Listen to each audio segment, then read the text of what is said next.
नमस्कार. तुझी माझी आशिकी भाग 2. रिया क्लासवरून घरी येते. काय ग रिया, काय बनवू तुला खायला? रियाची आई. काही नको, मी पाणीपुरी खाऊन आली आहे. रिया. ठीक आहे, मी जेवण बनवायला घेते. आई. रिया आणि आईचं नातं मैत्रिणीसारखं होतं. ती आईला सर्व शेअर करत असे. आईला तिचे सर्व मित्रमैत्रिणी माहीत होते. त्यानंतर दुसऱ्या दिवशी रविवार असल्याने सकाळचा क्लास होता. बायोलॉजीचा तास होता. रिया मिसला काही प्रश्न विचारत होती. आणि बापरे, किती प्रश्न पडतात या मुलीला. माझं काय खरं नाही. श्रेयश. काय बोललास का तू? राज. कुठे काय, काही नाही. श्रेयश. खरं तर श्रेयश रियाकडे पाहत असतो. बोलताना तिचे होणारे हावभाव याचे निरीक्षण करत असतो. क्लास सुटल्यावर असं, काजल थांब ना, तुला काहीतरी विचारायचं होतं. श्रेयश.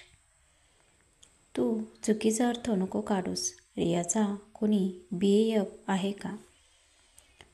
तशी काजल किंचित हसली. नाही रे, एक होता वाटत, पण ब्रेकअप झालाय. काजल.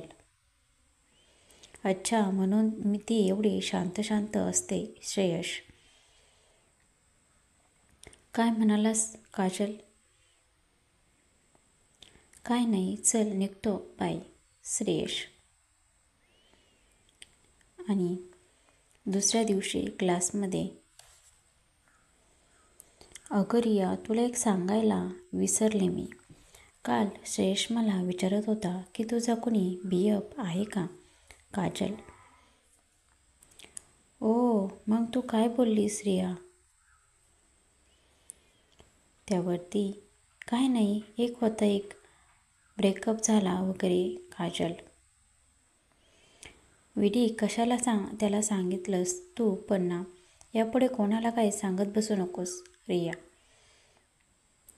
हो ग बाई, चला आता रिव्हिजन करूया. काजल. काजलने रियाच्या डोक्यात किडा टाकला होता. ती आता विचार करत बसली होती.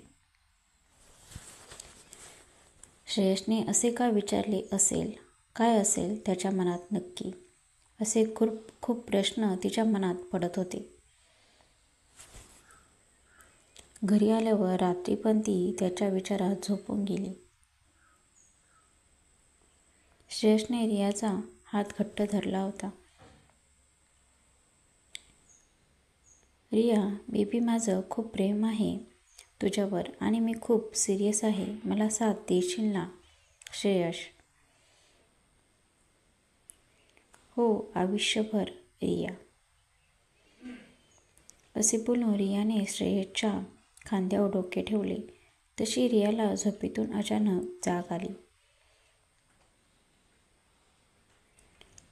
अरेच्या, स्वप्न होतं, पण अशक्य आहे. रिया. पुढील भाग बघण्यासाठी चॅनलला सबस्क्राईब नक्की. आणि मग